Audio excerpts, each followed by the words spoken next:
ডেকি স্বর্গে গেলেও ধান ভাঙ্গে, তো মোর অবস্থা কিন্তু হেই হয়েছে। মোর স্বর্গেও যদি যাই, মোর কিন্তু রান্ধতে বেড়েই খাওয়া লাগে। হ্যালো বন্ধুরা, আসসালামু আলাইকুম। সবাই কেমন আছেন? ময়ও কিন্তু আপনাকে দয় আলহামদুলিল্লাহ ভালোই আছি। ওই যে কথায় আছে না, ডেকি যে জায়গায় যায় সেই জায়গায় ধান ভাঙ্গা লাগে হের।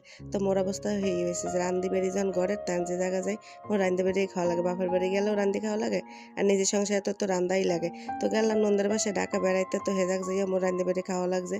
তো এই মোর স্বামী কতটি সিঙ্গেল ম্যাচ আনছে যে বড়া খাইবে। লগ মই চিংড়ি মাছটি বাটতে লইলাম, হাইলে কতটি ডাল দিলাম, ডাল বাইটে লইলাম। অল্প কটা ডাল দিছি চিংড়ি মাছের মধ্যে, যাতে বড়াটা আরও বেশি মজা লাগে। তো এর ভাই একটা আঁশও আনছে, দেশি আঁশ পাইছি, ঢাকা শহর বইয়েছে দেশি আঁশ পামো। হ্যাঁ বুঝি না, আঁশটা কিন্তু খাইতেও অনেক মজা লাগছে, আর আঁশটা অনেক তেলও আসলে।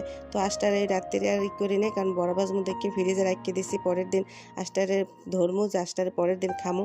এবার কিন্তু মুই বড়া বাজতে বইয়ে গেছি। এই বড়াটা খাইতে কিন্তু বেমালা মজা লাগছে, কারণ মরিচটা অনেক বেশি দিয়েছিলাম। এলে কিন্তু এই চিংড়ি মাছের বড়া খাইতে অনেক ভালো লাগছে। আপনাকে কার কার চিংড়ি মাছের বড়া খাইতে ভালো লাগে কমেন্টে জানাবেন।